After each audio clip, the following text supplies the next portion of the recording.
Now the Win Pro and the Win Pro Plus are both great high-res audio streaming boxes. They support up to 192 kHz, 24-bit output, multi-room audio, voice assistant compatibility, AirPlay 2, Bluetooth, Tidal and Spotify Connect, Google Chromecast and more. So besides the 361 ringgit or 76 USD price, what else is different, same and how is it better than the Mini?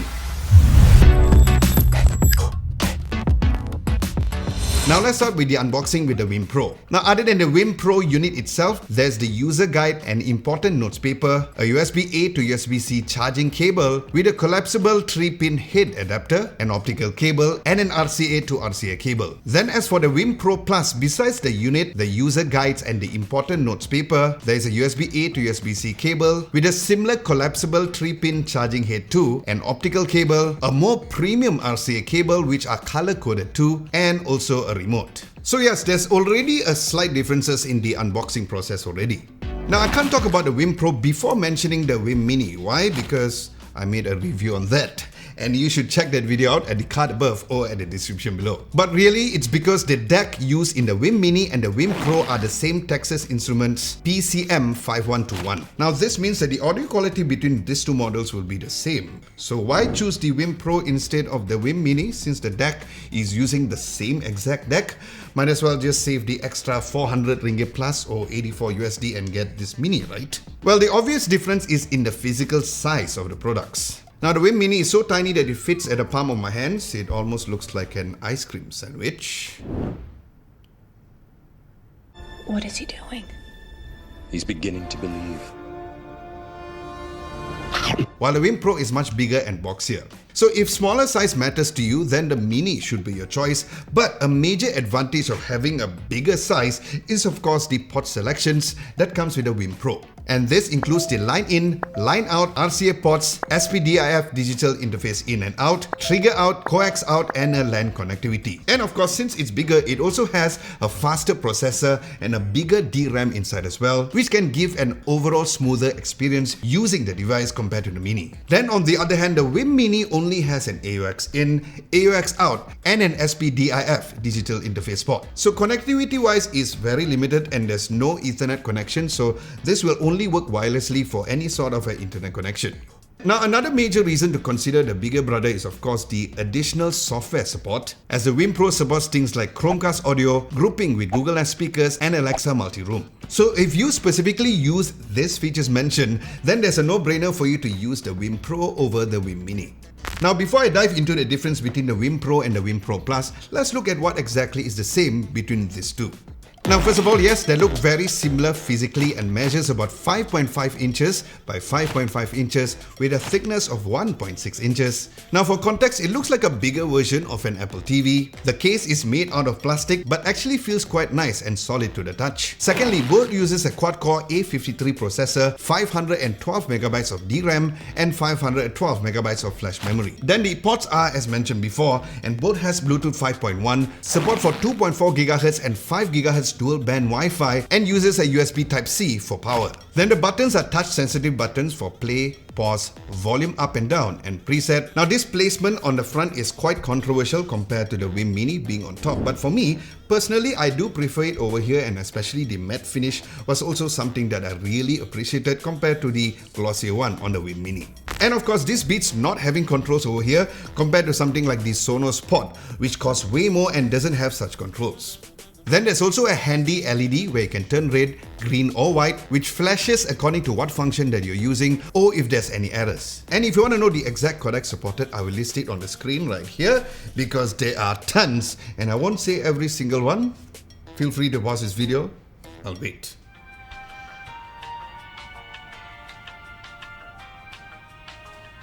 And the streaming services supported in the app are here as well. Yes, I'll wait.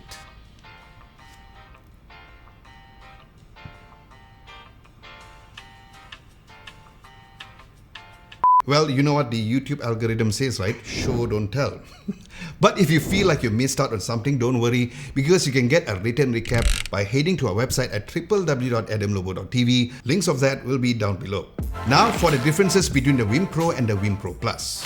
Now the subtle differences would be the weight, because the Pro weighs a little lighter compared to the Pro Plus. Then there's the inclusion of the Wim Voice Remote and a premium RCA cable for the Pro Plus as seen in the unboxing earlier. So depending on the type of person you are, you may find this very essential or just nice extras to have in the packaging. And just so you know, you can actually get the Wim Pro with a voice remote, but it will cost you about 60 ringgit or 12 USD. Now in case you're wondering to check which is which, just in case you get the wrong ones, since it looks very similar, just look at the printing on the bottom of the device, where there's a model number on the Pro and the Pro Plus has a name written over there to make sure that you get the right device. So other than spending more money on the Pro Plus, there's a huge change inside of this, which is the DAC or DAC inside, as the Wim Pro Plus uses a high-quality AKM4493 SEQ chip inside. So what makes this DAC very special then? Well, it is capable of handling files with resolution up to 768 kHz or 32-bit and DSD 512, where in case you do not know that DSD stands for Direct Stream Digital Files that are high quality CD-like quality. Now if your mouth didn't drop when I mentioned those numbers and the DSD, then this should not be for you,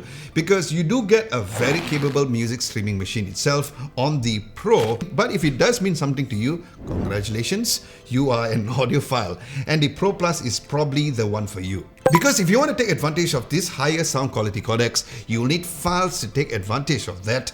But does it really make a difference when it comes to comparing these two devices? Well, based on my test, hell yeah it does. It's interesting that this kind of results that you get when you compare devices like this, because the Pro Plus sounds way better in detailed retrieval on each of the music being played, and this was surely because of the different DAC on the Pro Plus. Now while I was totally fine with the DAC inside the Pro and the Mini, but after playing it with this Pro Plus, my mind was just... Now as usual, I'll put a link of my playlist down below, and also worth mentioning is there was a total gapless playback when streaming on Apple Music and Tidal, but there was a slight gap when casting it on Chromecast, so keep that in mind. And since it has an AirPlay 2 receiver, you can connect it to other compatible AirPlay 2 devices and other Wim devices, or if you have several Amazon Echo devices too. So yeah, if you can't afford a bunch of Sonos speakers, HomePod or even HomePod Mini, and don't want to buy a bunch of Amazon smart speakers as well, this is your best option. Now speaking of these casting devices, let's discuss at our Discord server on what type of music casting and multi-room audio do you use. Links of the Discord channel will be down in the description below. Now one very important thing to note is that based on my testing, I feel that these Wim devices are not meant to be connected to your TV, as I did try multiple ways to connect it and there was a significant amount of latency too. So if you really need to connect something like this to your TV, I would just recommend for you to go with a Blue Sound Node, or if your TV has adjustments for the overall latency.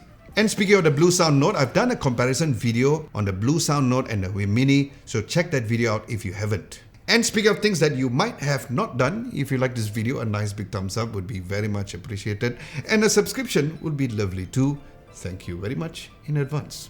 Now let's look into the setup and the whole interface of the features of the app, since the software support is what makes this device one of the best buys today, as their parent company Linkplay always pushes update, adding new support or fixing bugs on their devices via software updates. So after downloading the app, loading it up and giving all the permissions needed, the Wim Pro will be immediately recognized on your phone. Next, you'll get to choose the audio output, which based on my test, I've connected via the optical cable, hence I choose the optical out option.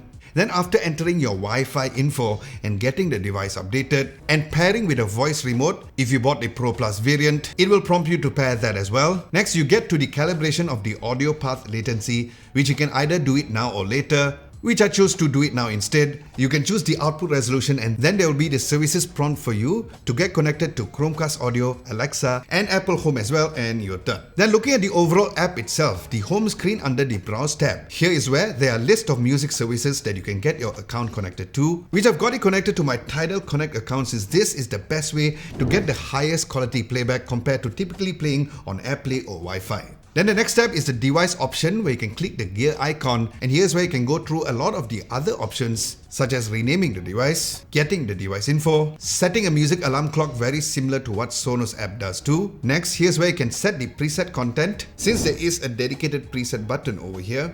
You can also check the network status, how long to enter standby mode in, getting more info on the Wim Pro voice remote. Next, you can go through the graphic EQ and parametric EQ by either adjusting it manually or turning it on with the preset options over there. Below that, there are the audio settings, audio output, audio input, the audio sync adjustments to either auto or manual, and finally the language settings for Amazon Alexa over there as well. Then going over to the search tab, here's where you can search for artists, songs and more. And there's a further settings tab on the next tab too. So the playback output all depends on the songs that you play, where you can see all the bit rates and the output frequency for each one of the songs as seen on the music players interface. However, if you want specific high quality MQA songs, there are dedicated MQA playlists under the Tidal Connect app over there too.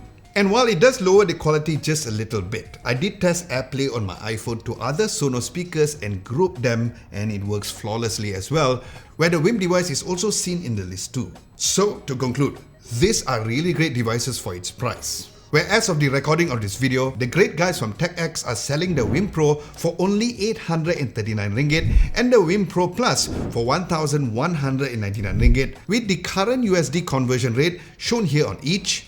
Now, value is surely in the name of the game here because you get so much in these devices like the port choices, crazy amount of codecs supported, a user-friendly app, the major casting support, and of course excellent music output as well. And while you can't go wrong with either one, I will choose the Wim Pro Plus all the way. But if you're curious about the Wim Mini and want to see if this is a viable option for you, check that video out over here.